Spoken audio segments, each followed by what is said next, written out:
It is not a particularly groundbreaking statement to suggest that The Bird with the Crystal Plumage was a highly influential film. It shaped what the Italian giallo film would become, which in turn had an immeasurable impact on the American slasher boom of the 1970s and 80s. The film also allowed Dario Argento to shape his monumental career. The film adds to the forming giallo tropes at the time, but most importantly, sets in motion the rules of the Argento film. A confused protagonist trying to remember what they had seen or heard earlier, spectacles of violence rarely seen in cinema, and artistry. I am the Italian Horror Guy, and this is the Italian Horror Guy podcast.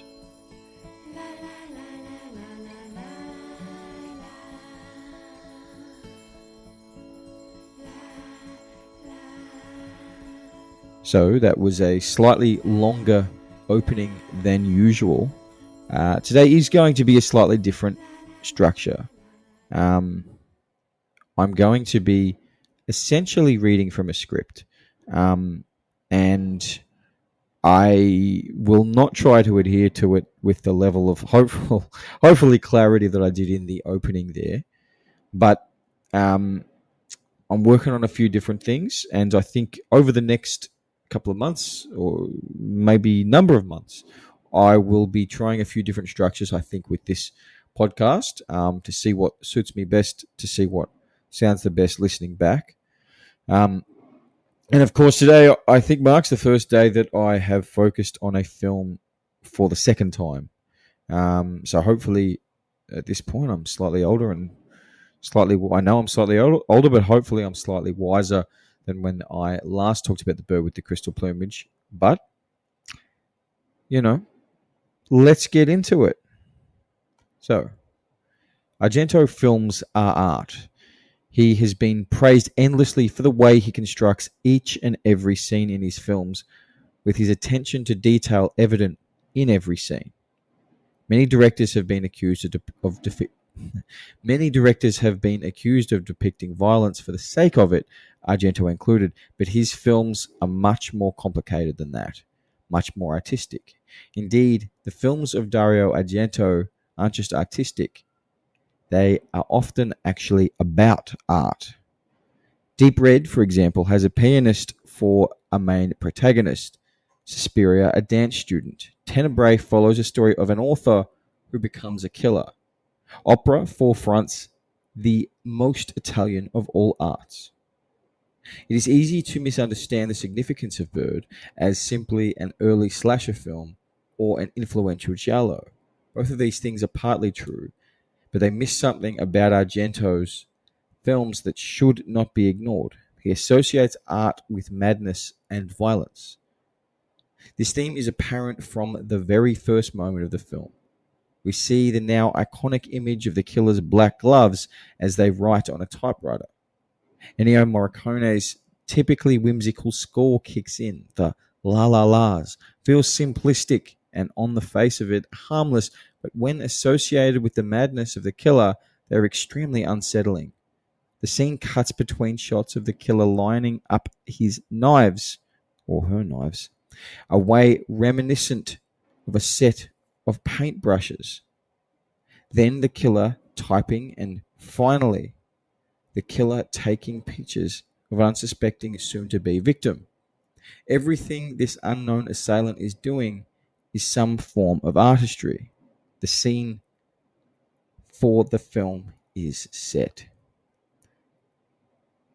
Now we meet Sam Delmas, our main protagonist. He sarcastically refers to himself as the great hope of American literature, and says that he came to Italy for inspiration, adding that nothing ever happens in Italy. He explains that he would have no money if he was not writing about the preservation of rare birds, a topic he seems quite disinterested in. On the face of it, this initially seems like a sympathetic depiction of our main protagonist. But I would argue this is not so much a lament for the difficulty of artists, but more a reflection that monetizing art is difficult. Sam has the means to take a trip to Italy with his beautiful girlfriend, played by Susie Kendall, and fancies himself as a great novelist. He wants to monetize his talent, but such a life is difficult to achieve. When Berto Consalvi later explains that he is going through a mystical period because he feels mystical, the film appears to be criticizing those who pursue art for art's sake. Consalvi is paranoid, broke, and eats cats. The lost artist is an ugly sight indeed. Does Sam have the option to make a living out of his supposed novelistic talents? Or would he end up like Consalvi? As it turns out, Sam is far better at murder investigations. As we will learn, this saves him from the insanity of artistry, or at least points him in the right direction. Sam's brush with insanity, however, is closer than he realizes during the crucial attempted murder scene at the start of the film. This is based partly on what Monica Ranieri represents in relation to Sam and partly due to confusion. Sam walks along an empty street in Rome at night. He notices a strange sight at the back of an art gallery across the road. A figure in white is in a struggle with a figure in black. For now, we don't see the face of the figure in black. We do see the figure in white, Monica Ranieri. As Sam notices the incident, a look of confusion comes across his face, and then panic. The scene cuts to a shot from inside the gallery with Sam faded in the background and Monica's face and a knife in the foreground before the focus fades towards Sam. In this way, Monica is immediately associated with Sam in the way the scene is constructed. Adding to the sense of panic, Sam is almost run over by a taxi, which takes his eyes off the incident long enough for the black figure to rush out a door at the back of the gallery. By this time, Sam has already missed crucial information and is completely concerned with Monica, the figure in white. Sam rushes into the entrance of the gallery, but is stuck behind a glass screen. The camera frantically The camera cuts frantically between shots of the writhing Monica and a panicked Sam. We see a black glove press a button that closes the door behind Sam. This locks him in, stuck between the safety outside and the danger inside. A confusing position to be in, indeed. When Sam notices the door closing, he rushes towards it. While he has risked his safety to attend the scene, he is still largely self-interested, at least instinctively. A car drives past, but Sam fails to get the driver's attention, so he turns back to Monica, who is injured and slowly moving towards him. "How do I open the door?" he asks, before stating, "I can't get in." Monica struggles towards him and falls to the ground. A man appears behind him, who cannot hear Sam through the glass, adding to the panic and confusion. Sam tells Monica to open the door and to call the police, but she simply whimpers and puts her hand out towards him before collapsing. At this moment, it is as if Sam subconsciously realizes something is wrong.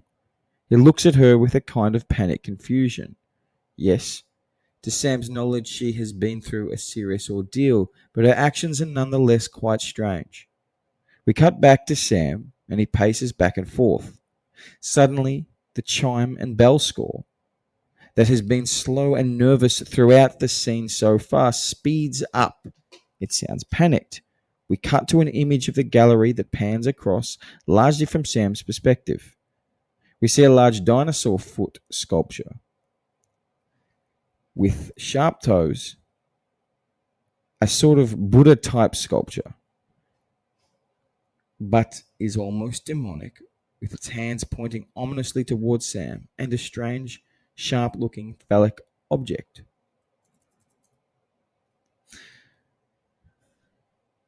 All look threatening. We know Sam is stuck, so escaping out the door he entered is not possible. The only way of escaping these terrifying sculptures would be going up the stairs next to them. But there is a sculpture of a guard holding a spear in one hand and a shield in the other. Sam is trapped by the art. which seems to be hostile to him.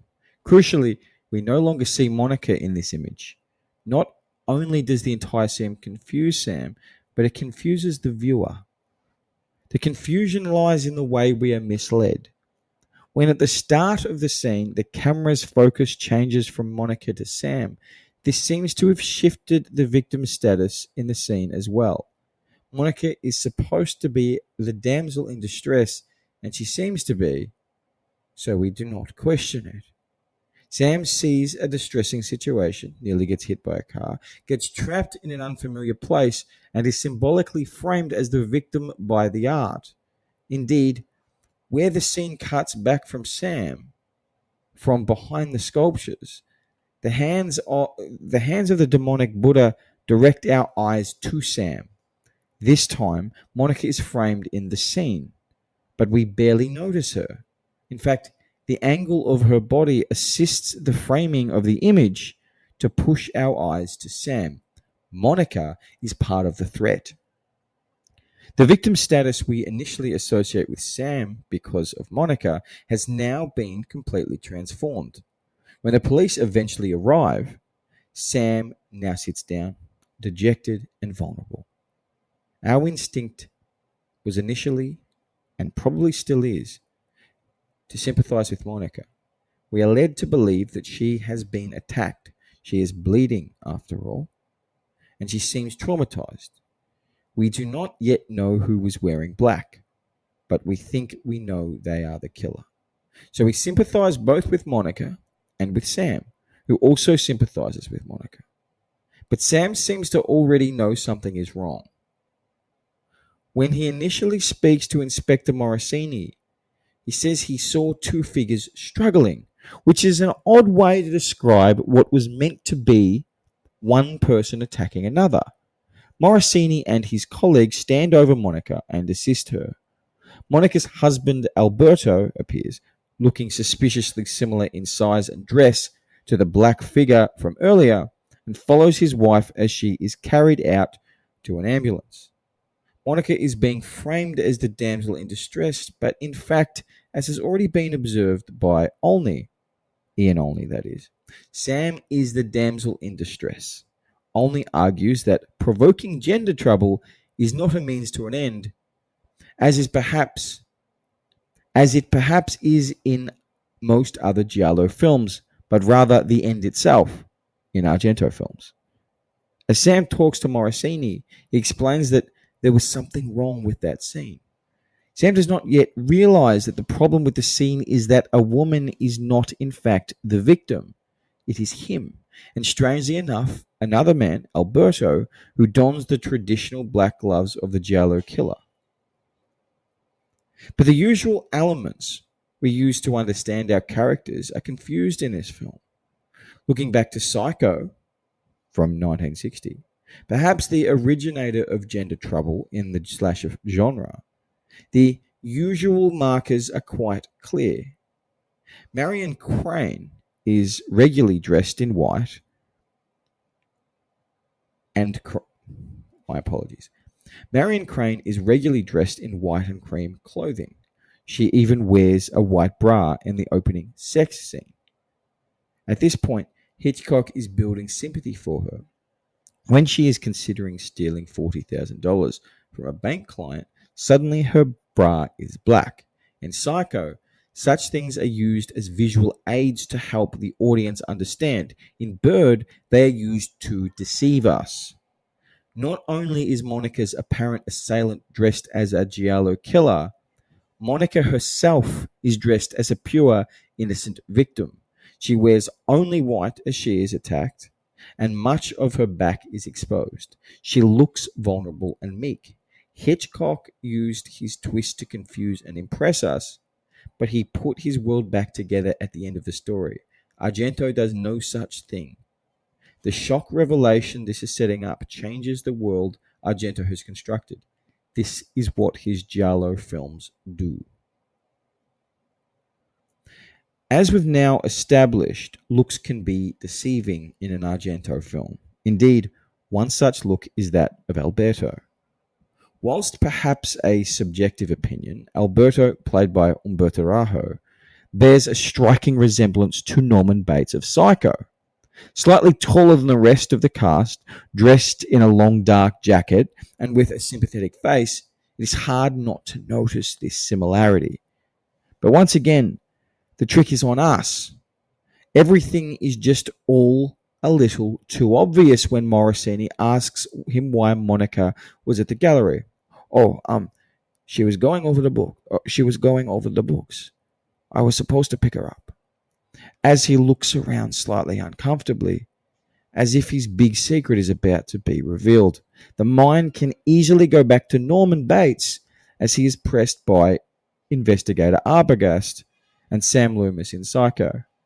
At that point in Hitchcock's classic, Norman is still sympathetic, just trying to defend his dear, albeit slightly grumpy, old mother. In Bird, we think we have it all figured out. It seems Alberto has not even changed his clothes since the attack. He rushes in, seeming flustered, which we presume is an act unlike Norman. And we're armed with the knowledge of what Norman turned out to be. But here, the film seems to pretend it is not pointing the finger at Alberto, or at least it contradicts expected conventions slightly. One would expect Morosini to immediately suspect Alberto, but this does not seem to be the case. At the end of his initial discussion with Sam, he finds a black glove where the struggle took place. In a way, the film is being deceptive. The black gloves of the giallo killer were already established at this point, and now the investigation has begun. Aside from Monica, only Sam has seen both the dark figure from the initial struggle and Alberto now. He should already have noticed the similarity. When he later visits the Ranieri family and subtly accuses Alberto of being the assailant, Sam is so smooth in asking how tall Alberto is. He has his confidence back, but this makes the audience forget something. We already know Alberto is suspicious, and we have no more information than Sam. What was wrong with that scene is that it was misleading, not just from an informational perspective, but a film convention one. The use of the word scene seems very deliberate. This scene is off. So prior knowledge that we might have my apologies. So prior knowledge that we might have sorry, my apologies again. So prior knowledge that we have might not be trustworthy. Monica might not be the victim. The glove might not belong to the killer. The tall, kind-eyed, psycho-esque killer protecting the defenseless lady might not actually be the killer. When we cut forward to later in the night, Sam is now agitated and exhausted. We've been through this whole damn thing 6 times. I don't know that woman. I'd never seen her before. Then the ensuing conversation fails to mention Alberto. It might be subtle, but the film has played a trick on us. Gaslighting, perhaps, in the modern parlance. It is pretending the previous scene did not clearly establish Alberto as suspect number 1. Morosini confiscates Sam's passport, surely illegally, and explains that 3 women have been killed in the city recently, then states, this man, as far as his appearance goes, quite sane. The assumptions of the gender here are too obvious not to notice. This is a clear diversion. Morosini then implies directly that Sam might be a suspect. Let's suppose that you are insane. You enter the gallery and you attack the woman. Then, when you try to escape, you are accidentally trapped between the glass doors. Sam is naturally offended by this accusation and initially wants to leave, and yet he cancels his flight to America in order to continue the investigation. In so doing, Sam repurposes his trip to Italy. He is no longer doing the vague work of attempting to become a great novelist, nor is he still reporting about birds. He is now Sam Dalmas, crime investigator. The fact he chooses this immediately after being accused of insanity is telling. Sam needs to prove himself. He may be a struggling artist, but he is not insane. So determined is Sam to prove himself that he essentially overlooks his own attempted murder. After this significant ordeal, Sam is almost decapitated on the way home by a dark figure with a meat cleaver. Yet this does not dissuade him. Coming home to Julia, Sam is not taken seriously initially. "You just tell me all about it," she says. Then they have sex, which we do not see despite being a giallo film. There is no titillation on display in Bird. We cut to the end of the intercourse, and a pendulum ticks impatiently behind them. Sam gets back to thinking, and the Morricone score is twisted and strange as Sam remembers the scene. He cannot get the violence out of his mind, even after sex. In fact, sex and violence are now becoming inextricably linked. Here it should be noted that Bird deals with significant themes, to be sure.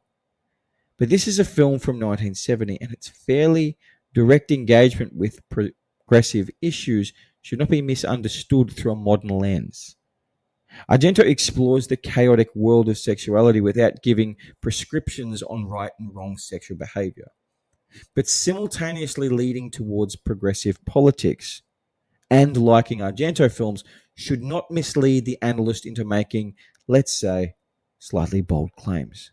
Andrew Cooper, for example, made an implication that I would like to challenge. He said this: "Like Sam, Monica has a problem with identification, but their problems pull in two different directions. Sam misidentifies the gender roles in his memory because he remembers what his culture wants him to remember. Monica, by contrast, misidentifies with the gender role painting. With the gender roles painting, refusing to identify herself with the victim, a member of her own sex who in fact is a representation of herself, and identifying instead with the aggressor, a member of the opposite sex." This feels like a little bit of a stretch to me. On one hand, the claims around why Sam and Julia identify that way are perhaps reasonable, but this implies a kind of 2000s level progressivism that actually does not exist in Bird. Analysis is one thing, but Cooper seems to be ignoring basic plot details. Monica is the killer. Her refusal to identify as the victim, woman, and instead to become the killer, man, is far too reductive of the film itself. Bird certainly depicts women as victims and men as threats, but surely at the end of the film confuses this detail.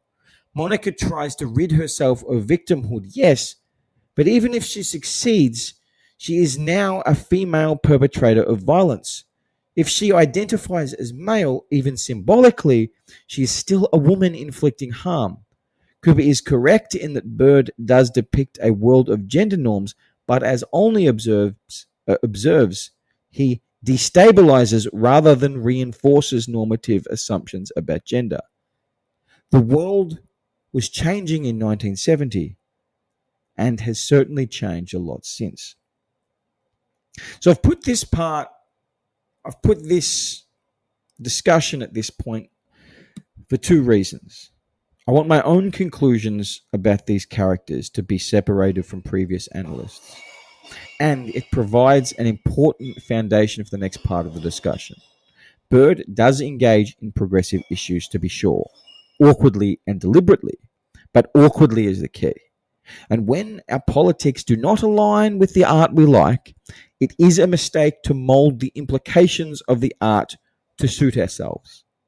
Digging under the surface of Bird clearly reveals something far more complicated than a simple woman as victim type conclusion. But this does not make it a feminist film. It is exploring, engaging with, and perhaps even challenging cultural norms, but draws no conclusions about them. For example, While multiple analysts have made mention of the lineup scene in which a transvestite is initially brought in as a suspect, Morosini puts the situation right, saying this character belongs with the transvestites, not the perverts. Is this progressive? Is this a statement against the subjugation of those considered sexual perverts? Is it just a light-hearted moment in an era when such people were considered funny? Well, it is definitely the latter. Anything claiming it is more, or should I say, my apologies, anything claiming it is more than that feels like, well, it feels like reading political preferences into interpretation. The thing is, Bird has the illusion of progressivism, but it is ultimately quite conservative in the way it restores the status quo. Take Sam and Julia, for example. They stay in what seems to be a studio apartment, which is a nice open space, but their bed is crammed in under a large angled window. There is some kind of Black Power poster on one of their walls, and avant-garde posters and pieces of art everywhere, including a Buddha-like statue facing the back wall. The apartment is, in short, artsy and progressive. It feels like the kind of place a 20-year-old college activist might live. But as we know, looks can be deceiving. Julia seems to just want some attention from Sam and to spend time with him. So much so that she is even willing to research the murders with him. They sit on their couch, going through paper clippings in what resembles a cute couple doing a crossword puzzle together. But they are looking at the early murder victims of Monica. One is a prostitute, one is a student. After we see the cut throat of the third victim, Julia asks, "Okay, enough," before trying to kiss Sam. But his focus is already elsewhere. Sam has more urgent concerns than his girlfriend. He is off to an antique shop. As Sam gets up off the couch, Julia glares at him with an "I can't believe you're seriously leaving" kind of look. Whilst the audience is curious to unravel the mystery, this is a giallo film after all. We are regularly reminded that Sam is treating his girlfriend pretty badly. The weird and wacky world he insists on frequenting is not normal domestic life with his girlfriend is. Sam visits the antique shop and it feels like we have entered a different world. There are fancy candles everywhere, strangely shaped mirrors, and porcelain figurines. But something feels slightly off. It is dimly lit and claustrophobic before the store owner appears and makes everything extremely uncomfortable. This man is, let's say, in the mold of Argento's stereotypically gay characters in his early gialli, touchy and flamboyant. The generous progressive Argento fan might say, at least there were gay characters in his films. The less generous progressive might prefer no representation at all to this. Nonetheless, this man hassles Sam, trying to sell him some seemingly overpriced, useless antiques, but becomes immediately defensive when Sam mentions that one of the murder victims worked in the store. "Pardon me?" he says initially, and then, the poor, poor girl. What a terrible way to end." Morricone's La La La's kick back in with some chimes this time, and this provides an oddly mystical quality to the scene. But then it gets far more strange. The man tells Sam that his now murdered former employee preferred women, and he leans in uncomfortably close. But then he reassures, "I couldn't care less. I'm no racist, for heaven's sake." It's hard to know if this is intended as a joke or perhaps something was lost even in the Italian to English translation in the script, but it certainly is a strange thing to say. Whilst race and sexual proclivity are two entirely separate topics, However, it is perhaps telling that such things are used so interchangeably, like the Black Power poster, like the transvestite, like this strange man in an antique shop. Argento is giving visibility to things not usually visible in 1970. But this is precisely the point. Visibility, but that is all. The world was changing, and Bird existed very much within that changing world. But the depiction, my apologies, but depiction and prescription are different things. It is not clear this film has anything good to say about progressivism, if indeed it has anything to say on the topic at all. Nonetheless, it is when reality is brought to the discussion that Sam wrestles control. He looks uncomfortable in this extremely artsy, modern, uncanny place, even more so when the owner appears. He's out of his depth. He knows no more about antiques than he does rare birds. This man seems to sense Sam's vulnerability in this world and proceeds to try and sell him some unnecessary trinket. The moment Sam turns the tables, however, to tangible reality, things turn and he controls the conversation. In fact, by the end of the conversation, Sam has even managed to borrow the copy of the crucial Berto Consalvi painting, despite the protestations of the owner. Sam now has some tangible control over the central representation of insanity in the film. But that control is limited. Julia hates the painting the moment she sees it. We see a close-up of her eyes before a slow zoom in on the painting.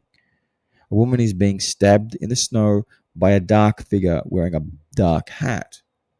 We zoom out, and suddenly the painting is the original being observed by the killer, dressed as the assailant. The black-gloved arms open a folder with pictures of a woman inside. The figure points a knife towards the painting, and it almost resembles a paintbrush. Monica is about to commit some more art. To this point, we have seen violence in pictures and the strange scene in the gallery, but a truly violent spectacle does not appear in the film until the painting resurfaces, as if it has manifested the violence.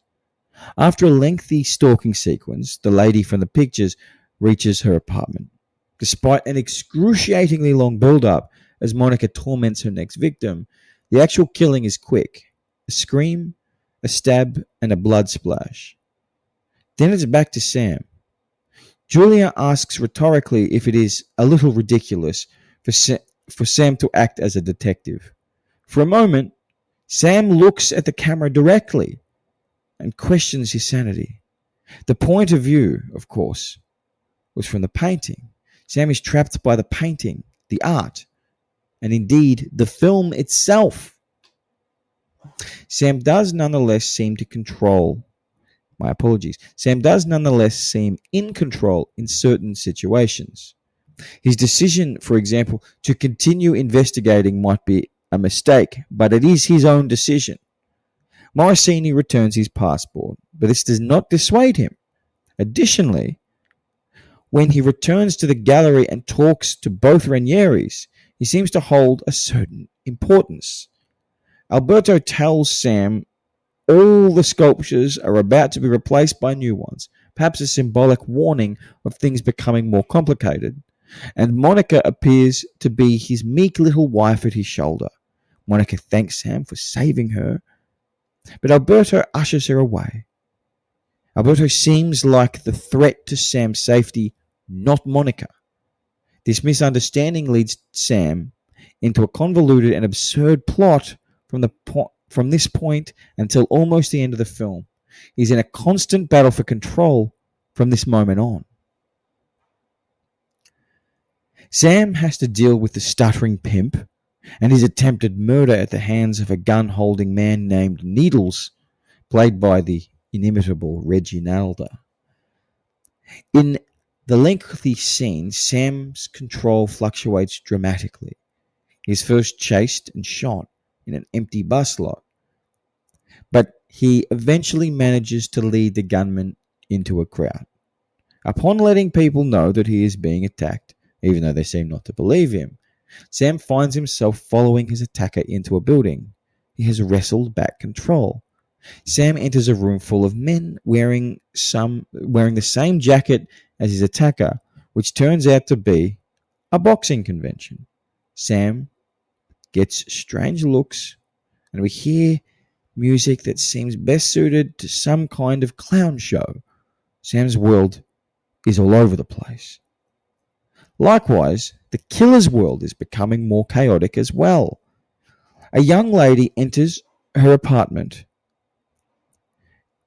My apologies. A young lady enters her apartment building with a terrifying triangular staircase.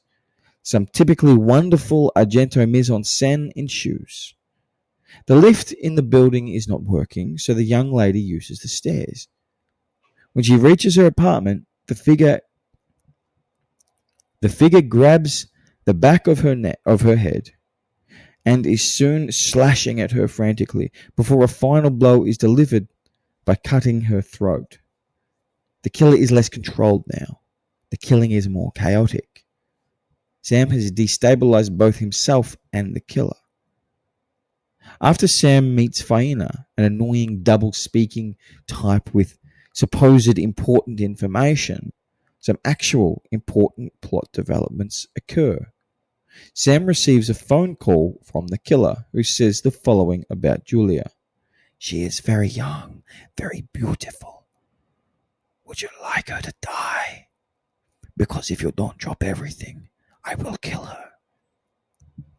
Sam looks intently at Julia as if this outcome has not yet occurred to him. As he tells Morosini, it was simpler when I only had myself to think about. Sam is beginning to understand what matters, but he is not quite there just yet. Sam sticks around long enough to find out that there are two separate people making the threatening phone calls, but he intends instead to return to America. Has sanity won? Well, not yet.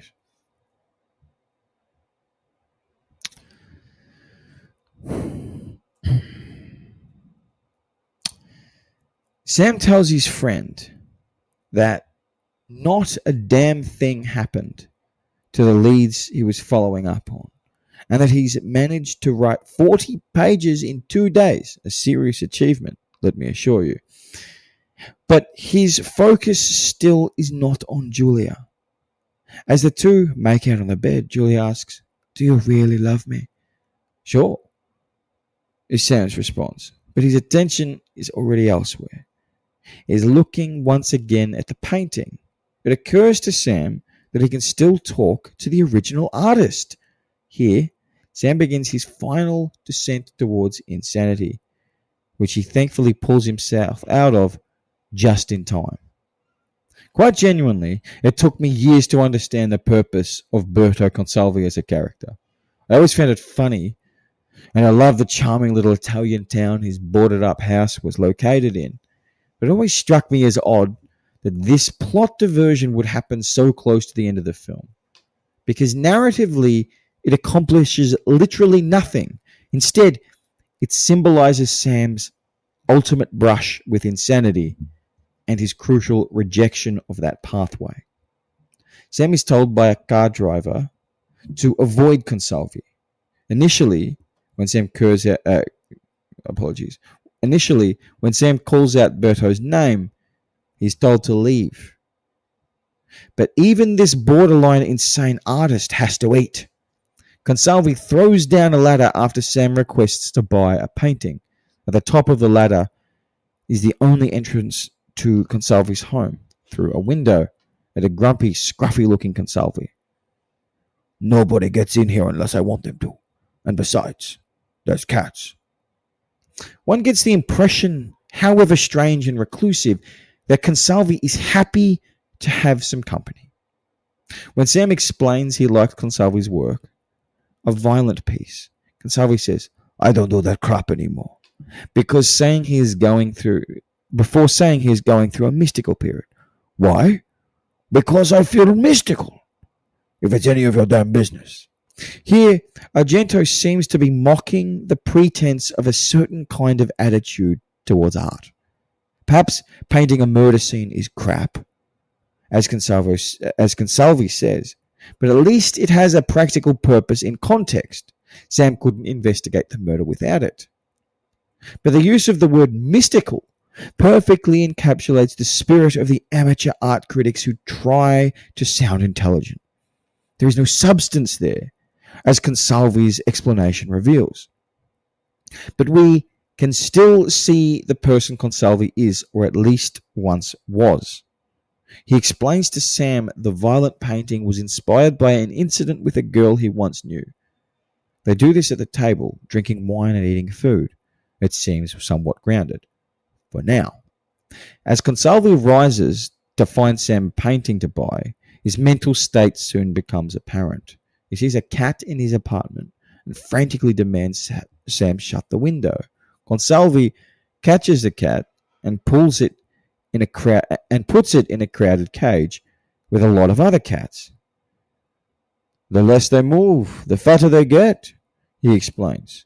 When Sam realizes he has just sat down for wine and cat for dinner, the entire purpose of his visit seems to disappear from his mind. Oh no, he says, and Consalvi tries to sell him a painting. But Sam's attention is gone. He obsessively looks at the cooked cat and makes his way to the door as Consalvi desperately tries to sell him a painting at a significantly reduced price. Sam's quest for information has been unsuccessful. He explains to Julia on the phone that I talked to him but I didn't get anywhere. But he has made one significant discovery whether he realizes it or not. He will not become like Consalvi. Sam, like Consalvi, is an artist with ambition, but he is slightly younger and less cynical. Sam does focus on silly little projects, the murder investigation, at the expense of those he loves, but Consalvi is a loner, descending into madness. Eating cats is a step too far for Sam. He might want to solve the mystery, but not that much. The result of Sam's lack of care for Julia becomes immediately apparent when, after their phone call, she is tormented at her apartment by the killer. She does survive the ordeal after a lot of screaming and an extremely drawn-out attempt for the killer to break through the door, but she is traumatized. She needed her man there to protect her. The man she defended to Morosini, saying, he isn't even Italian and you're making him risk his life. Sam is not keeping up his end of the relationship bargain. After Carlo's excruciatingly long-winded explanation of the bird noise from the phone call, he, Sam, and Julia, and some police, find themselves breaking into the Ranieri apartment. The scenario is actually the same as the gallery scene. Alberto is again grappling with Monica, and he says, give me the knife, but it's subtle. Once again, Alberto is left with the knife in his hand. A struggle ensues, and he ends up falling from the window, not before saying, I don't want to die. He is a sympathetic figure even though he is meant to be the murderer.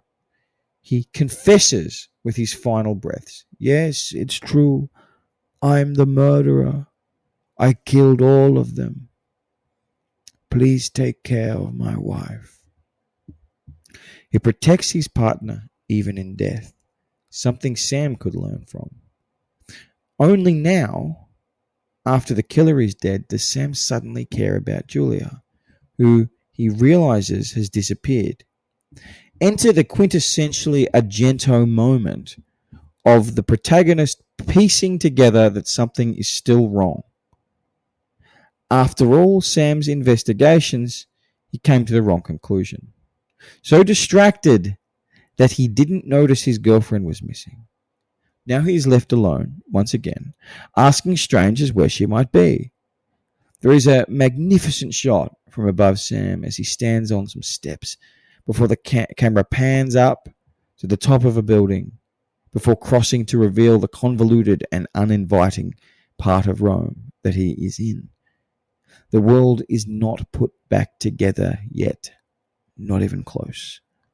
When Sam finds Julia's location, not Julia herself, who is tied up and hidden, and a dead Carlo with a knife in his hand, everything comes together. Monica emerges and Sam realizes the knife was in her hand back in the gallery. That's what I knew I'd seen.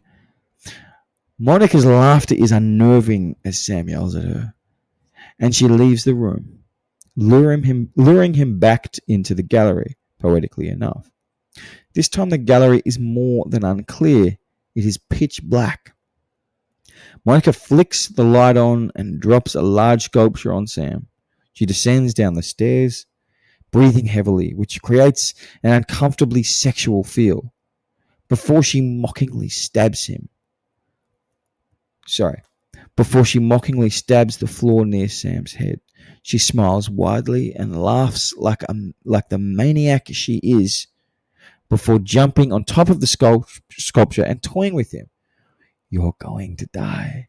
She says this 3 times, during the last of which her voice quivers with anticipation. It must be said, this is one of the more convincing versions of the "it was them the whole time and they're actually insane" killers in the giallo film.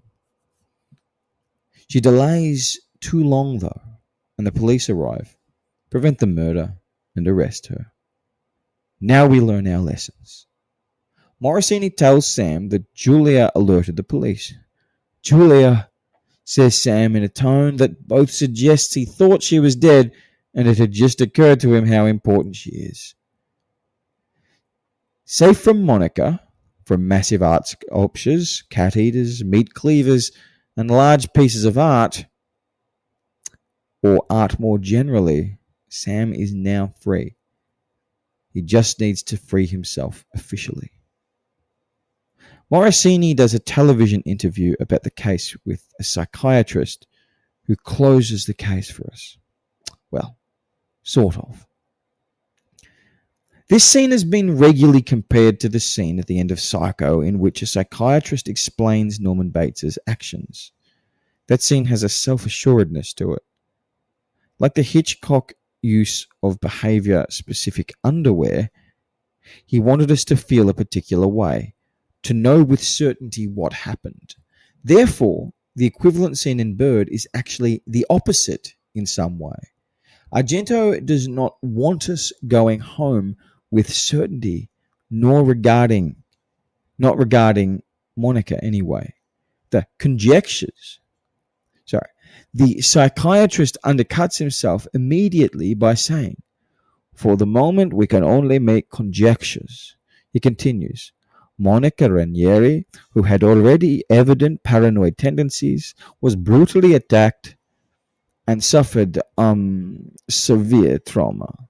Note the hesitation. This psychiatrist seems unsure of himself. From this moment, his explanation becomes a mere voiceover as we see and hear Sam and Julia enter a plane and go back home.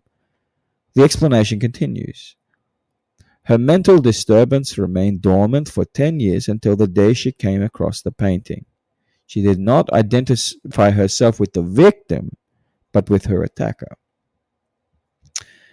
The film is not obsessing on these details. The psychiatrist is being distorted slightly by the sounds of the plane powering up, which we're seeing in different images. He concludes by saying that Alberto attempted murder on various occasions to protect his wife. We must assume that he suffered from an induced psychosis. He was influenced by his paranoid wife to the point of becoming homicidally psychotic himself.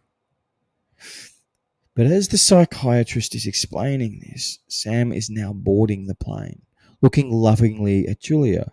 The explanation of Monica and Alberto's behavior might be accurate, but the hesitation of the psychiatrist and the focus on the plane are telling us that what he is saying is not important. That is not the lesson we should take away. The important thing is how our hero grew. Sam was a struggling artist who went to Italy for inspiration. He descended towards chaos and madness. My apologies. He descended towards the chaos and madness of art without meaning. Inhabited most naturally by Alberto and Julia grappling over a knife in their strange art gallery. But he escapes just in time. His investigation draws him into this world, but he escapes intact with an important lesson learned. When he quips to Julia, "Go to Italy. It's a peaceful country. Nothing ever happens there." This is not a mocking of Italy nor an attempt to play down the attempts of the movie. Sam went to Italy to find peace and tranquility and inspiration. Instead, after losing motivation to write, he found his motivation, Julia. Sam ceases to be the victim, and he is no longer damsel in distress. I'm the Italian Horror Guy, and this has been the Italian Horror Guy podcast. Join me next month.